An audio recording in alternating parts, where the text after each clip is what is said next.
Hello everyone, Taylorson here. I have no idea what the title of this video is going to be, but it's pretty easy to explain.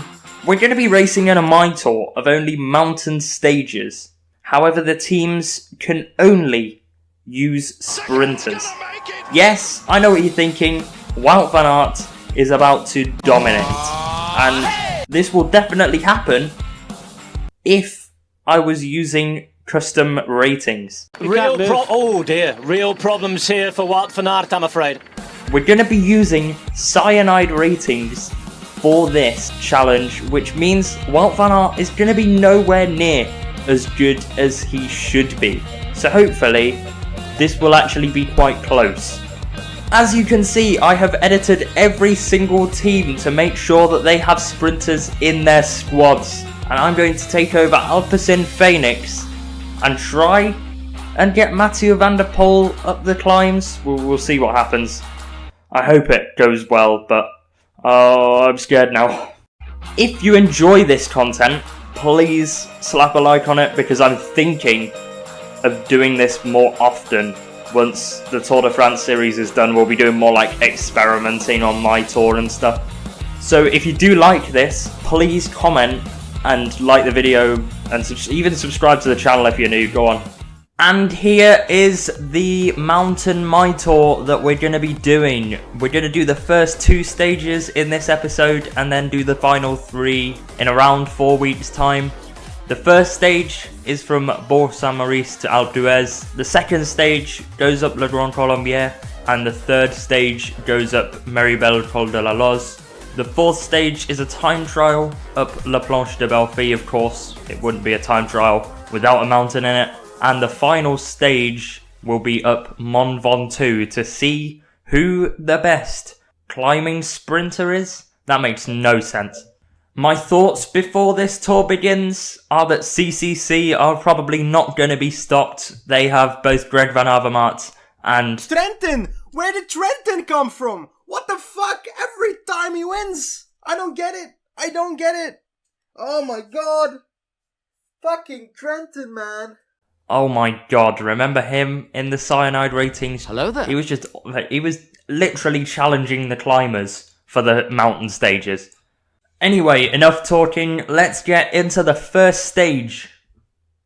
The opening section of the first stage was ridden very conservatively by the peloton. The breakaway action started immediately with Krieger of Alpe Phoenix, who was immediately followed by Astana's Daniel Formic.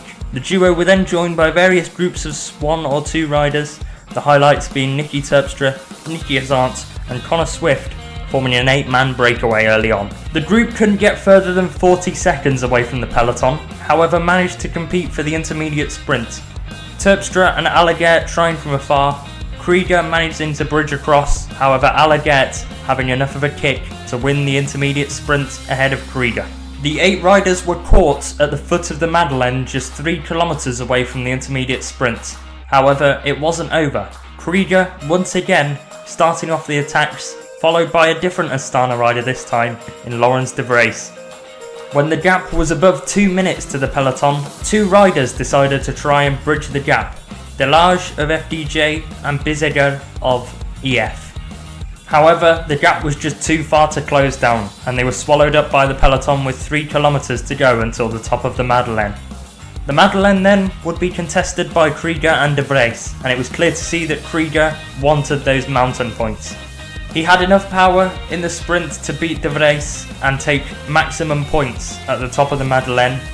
The peloton, headed by Mitchelton Scott and CCC, only coming across the line 1 minute and 40 behind them. With de Vries winning the next points at the Category 3, the Mountains jersey was probably not going to come from the breakaway. Krieger did win one thing today though, the combativity classification, as he got rid of de Vries just before the peloton caught the duo, meaning that he took the combativity prize for the day, however was caught with 74 kilometers to go. Carlos Barbero tried a long-range attack up the Croix de Fer for NTT, however he only managed to get less than 2 kilometers before being caught once more by the peloton headed by CCC. This attack did bring troubles to Mathieu van der Poel though, who was caught behind a group on the mountain. and had to pace back up to the group at the front. Then came the first dangerous attack of this mountain tour. After pacing his way back to the favourites, Mathieu van der Poel felt that the pace set by Van Avermaet was too slow, so the Dutchman attacked over the top of the penultimate climb. The gap strung out to 12 seconds, but then Van Avermaet caught back, and we were all together again into the final kilometre of the climb. And in typical Van der Poel never say die fashion, he had another go over the top of the penultimate climb. This time he managed to make it over the top of the climb first and begin the descent. This reduced the group behind to Trentin, Sagan, Impey, Naesen, Boassenhagen and Van Aert over the top of the Madeleine. Sagan was a man on a mission, descending like a maniac with Trentin following in behind and managing to peel away from the group of Impey and Van Aert. And they caught Van der Poel just before the final climb to make a trio at the front. The mind games were underway in the lead group, with Trentin and Van der Poel unwilling to pace on the flat section before the climb, with Sagan doing all the work. Sagan tried to attack away, but Trentin and Van der Poel would always follow and keep in the tracks. At the foot of the climb, the trio had a 42-second gap over a 6-man group including Impey and Van Aert behind. All 3 riders tried attacking each other on Alpe d'Huez, however none of them could manage to get clear on their own at the start of the climb. But it was midway up the climb the killer blow was launched, Trentin and Sagan managing to get away from Van der Poel with 7 kilometres of the climb to go, Sagan shortly cracking on Trentin's wheel and Trentin pulling away in the attack. It was now most likely between Trentin and Van der Poel, as Van der Poel had not blown up, whereas Sagan looked like a beaten man. And incredibly, Mathieu van der Poel would just not give in. He would close the gap to Trentin multiple times, despite him repeatedly attacking away from Van der Poel. He would just pace back. However, Trentin still had life in him, and threw the final punch of the stage with 4 kilometres to go.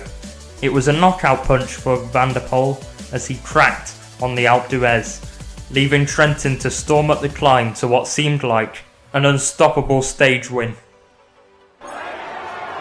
It's been 13.7 kilometres of absolute drama here, and Trentin goes again in what could be the final attack. Van der Poel is lost on the wheel of Trentin. Trentin's away now. Could this be the final blow from Matteo Trentin? Van der Poel made up the gap, but he's going to get lost behind again. Will he even get caught by the group behind? I think Impey's managed to get away from the group behind. Van der Poel was also following him behind. I think you can see them there, just the little specks behind Mathieu van der Poel there. There's 2 of them, and I think that's Impey and Van Aert. We'll go back. It is Daryl Impey, and who's that behind him? I think it is Wout van Aert, as Trentin is away on his own at the front. It looks like he's going for the stage. It's not Wout van Aert, it's Oliver Naesen. Oliver Naesen, who looks like he's on a very good day today, is away. There's Wout van Aert in the background with Peter Sagan. Will they be able to make it up? I don't think so, but they do if they can work together, and Sagan's cracked. Wout van Aert has cracked Sagan on the climb, and Trentin is away. But Van der Poel looks like he's pushing back. Van der Poel looks like he's gaining on Trentin. Could this go down all the way to a sprint finish on Alpe d'Huez? Rounding the next hairpin, they'll only have a few to go. Trentin's probably counting them down, and so will everybody else in the peloton. We're approaching the barriered section now. Trentin rounds the next hairpin. Van der Poel takes the shorter line round the corner, and Trentin gets out of the saddle in the barriered section. He's getting away from Van der Poel again. It looks like he has the power on the day. Trentin is getting away. He's going to come round the final corner, and it looks like he's going to win the stage. Matteo Trentin rounds the final corner, raises his arms. We have a winner of the first stage, and it is Matteo Trentin. Second place goes to Van der Poel across the line, and a great recovery ride from Impey and Oliver Naesen to come home 3rd and 4th respectively. We're going to wait to see Van Aert and Sagan cross the line, most likely in behind. Here comes Van Aert across the line now. Sagan just in behind, sprinting across the line. And there is Edvald Boassenhagen crossing the line with Sonny Colombiere. The stage had drama until the last, but Matteo Trentin is your stage winner. And up he comes onto the podium then, Matteo Trentin, the Italian and most likely the pre-race favourite for today, takes the stage. It was a very well thought out and close battle that was full of drama right until the last attack that he made around 2 kilometers before the line. He wins the stage and he also will take the yellow jersey. Will he be able to keep it all the way to the final stage, including that time trial, which I think he will lose time on the likes of Wout van Aert, Edvald Boasson, but we'll see how far behind they are for the time trial. Trentin in yellow.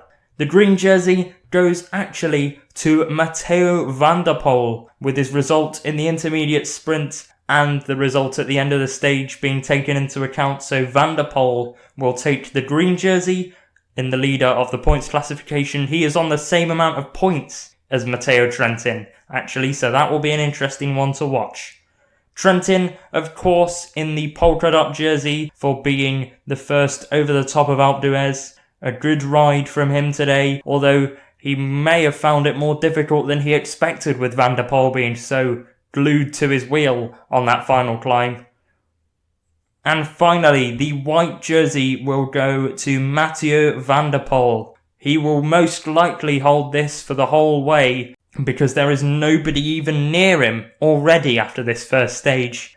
The top 3 of the white jersey standings look like this then. Van der Poel at the top, Stefano Oldani at 5 minutes and 56 seconds behind, with a good ride from Carbol finishing at 6 minutes and 1 for NTT. It was FDJ's William Bonnet who started the attacking on stage 2, followed by Spragley of Alpecin Phoenix, which may have been a tactical move from the team of second place Mathieu van der Poel. The peloton were much more lenient today, allowing a group of 15 up the road, including Connor Swift and Nikias Arndt from the early move yesterday. There were no big riders for the stage win in the break, all of them being below 100th in the general classification. The intermediate sprint was contested, with Spragley leading out, but nobody could follow his kick.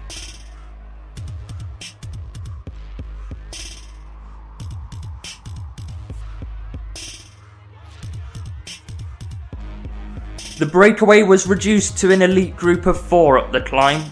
Lienhard, Aert, Docker and Spragley making up those 4 riders. Going over the top of the first climb then, it was Lienhard who had the advantage and held off Arndt and Docker to take 10 points. Spragley came over slightly behind but caught up on the descent.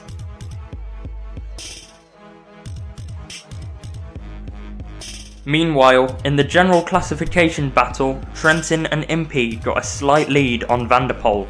However, Van der Poel looked fresher than the two of them and attacked over the top of them over the climb.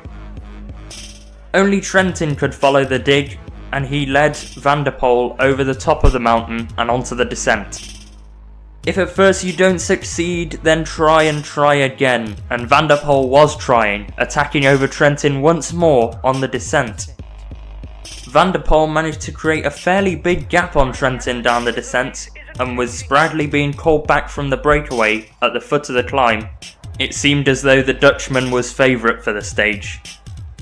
The Alpecin Phoenix duo were caught by Trentin, however Trentin had expended much more energy chasing them down on his own.